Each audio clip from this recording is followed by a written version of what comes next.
this makes me wonder, are we so polarized that being right or wrong on an issue doesn't even matter?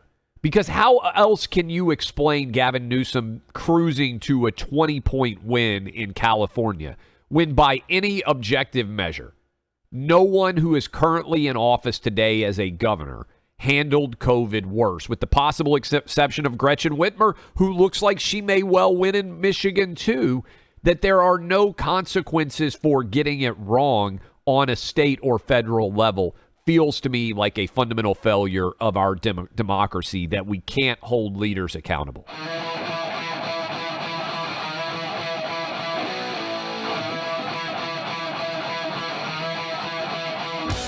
There have to be consequences when people get things wrong. Democrats overwhelmingly, mayors, governors, congresspeople, senators, they all got COVID wrong. They kept your kids out of school. They shut down your local parks. They arrested you if you were paddleboarding out on the Pacific Ocean or the Atlantic Ocean. They told you to get fat, sit on your couch, not go outside, and you were being a hero. All of that has been proven false. They told you to wear masks. They told you to Lysol your mail.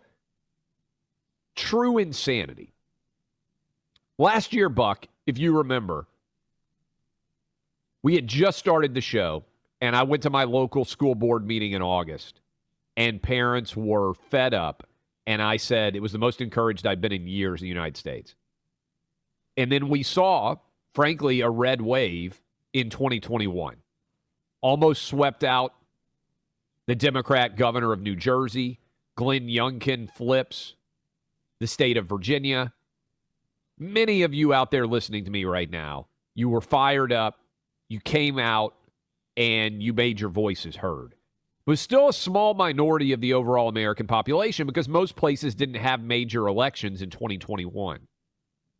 And Buck, one of the things that's the most frustrating to me as we get closer to 2022 is it feels like the Faucis of the world and all of his cohorts in the Democrat media that enabled him and encouraged his behavior and locked us down and set us on the path where we have 9% inflation and where we're still struggling with the consequences and impacts of our decisions that we made during COVID. It feels like there's not going to be a reckoning right now based on the trend lines.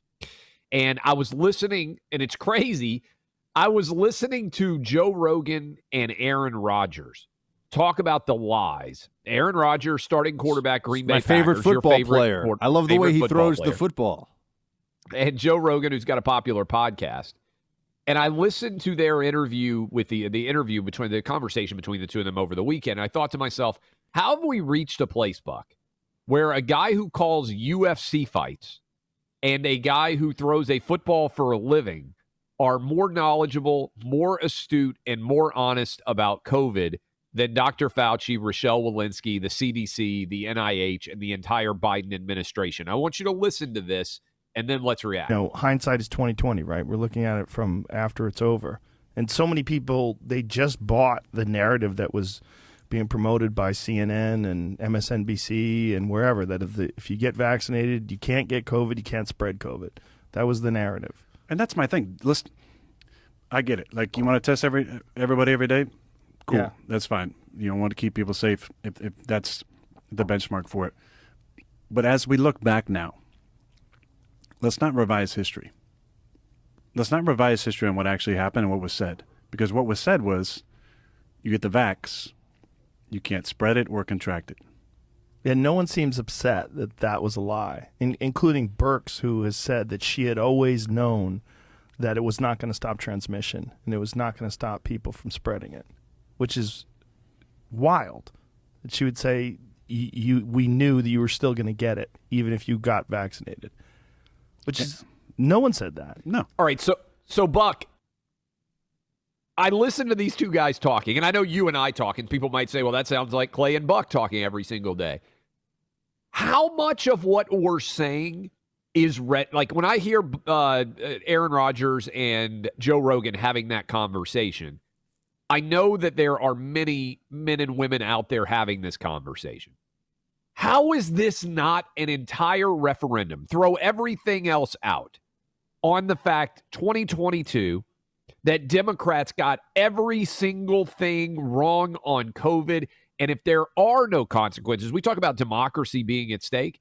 If Democrats don't wear the consequences of being wrong on everything related to COVID, I'm going to be so upset at the American public, because it's like people are just so busy. They're just turning the page and they're over it. And there are going to be no real consequences other than maybe some of the elections we saw happen in 2021. This midterm election is the will they get away with it election. Yeah. And what I mean by that is, will they get away with barring children from school for months on end so that Democrat-connected teachers' unions could let their employees pretend to work remotely?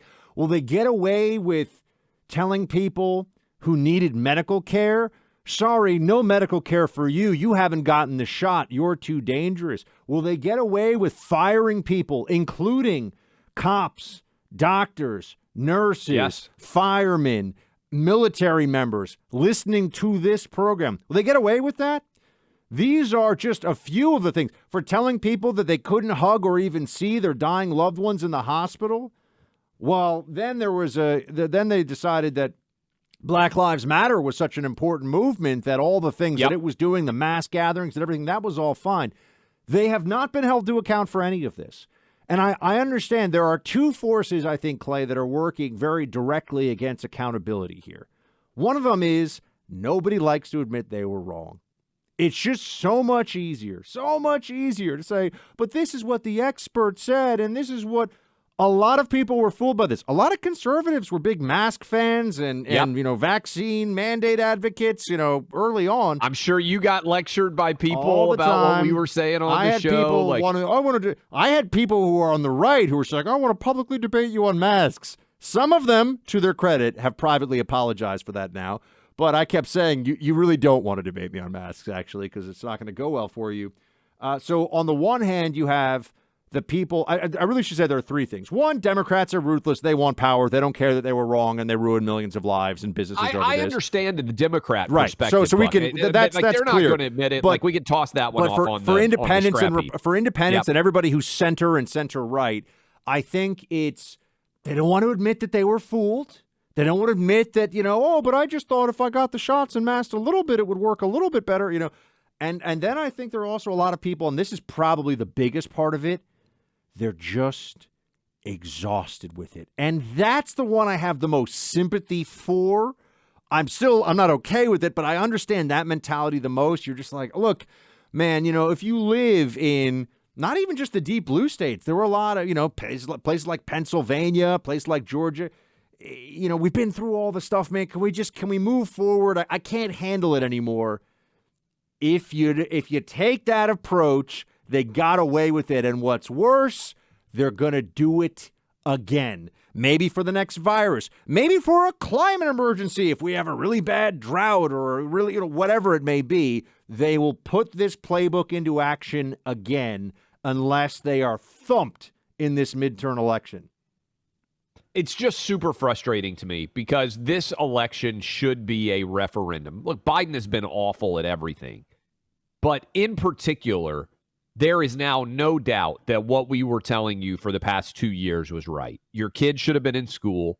Your business shouldn't have been labeled essential or non-essential. We should have never locked down. We should have never shut down. You certainly shouldn't have had to be wearing masks all over the place. And to your point, Buck, it feels like so many people are just going to let this pass. Maybe because they're so tired of COVID questions and discussing COVID and everything else. But Democrats not being held responsible for the biggest public policy failure in our country since Vietnam is an indictment of democracy itself, because the will of the people is supposed to hold leaders accountable when they make poor decisions that end up impacting people's lives negatively. Now, you can say, well, Ron DeSantis is going to get reelected comfortably, And it looks like Brian Kemp and Greg Abbott, these red state governors who at least governed somewhat decently, certainly compared to the blue states. But the blue state governors are getting rewarded too. Gavin Newsom has been a disaster on everything related to COVID by any statistical measure. And he's going to get elected in a landslide in California. And so, Buck, on some level, this makes me wonder, are we so polarized that being right or wrong on an issue doesn't even matter? Because how else can you explain Gavin Newsom cruising to a 20-point win in California when by any objective measure, no one who is currently in office today as a governor handled COVID worse, with the possible exception of Gretchen Whitmer, who looks like she may well win in Michigan too, that there are no consequences for getting it wrong on a state or federal level feels to me like a fundamental failure of our democracy, that we can't hold leaders accountable. There's something wrong with people who felt good about voting to keep Gavin Newsom as the governor. And I mean Democrats, to keep him as the governor of California. If pushing for lockdowns and lecturing everybody on masks, and I mean, we could do a whole 3-hour show just on all the stupid decision making of the Democrat Party in the state of California and New York and others too. But those two states, I certainly know the New York scene very well. If what he did during COVID is not enough to warrant him no longer being in power, I really worry. Like, what is the red line? You know, I don't know that there's anything rounding people up and putting them in camps like they did in Australia, by the way. Is that okay? Would Democrats in California have said, oh, you know, the unvaccinated have to go to special quarantine camps? You know, California has a very bad history of rounding people up for the purposes of keeping them in camps.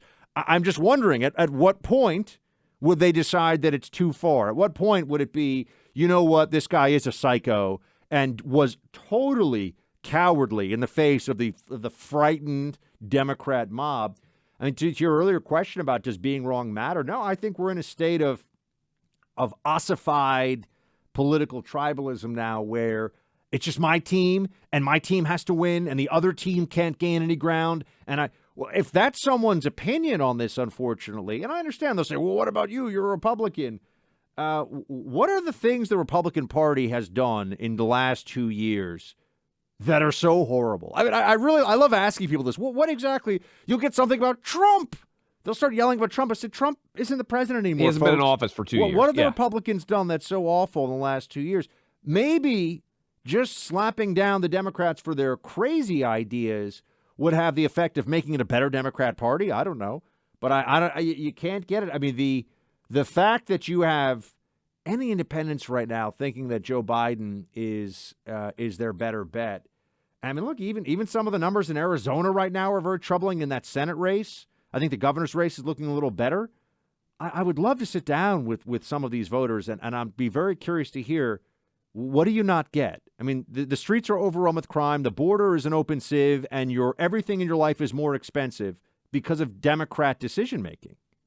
Yes.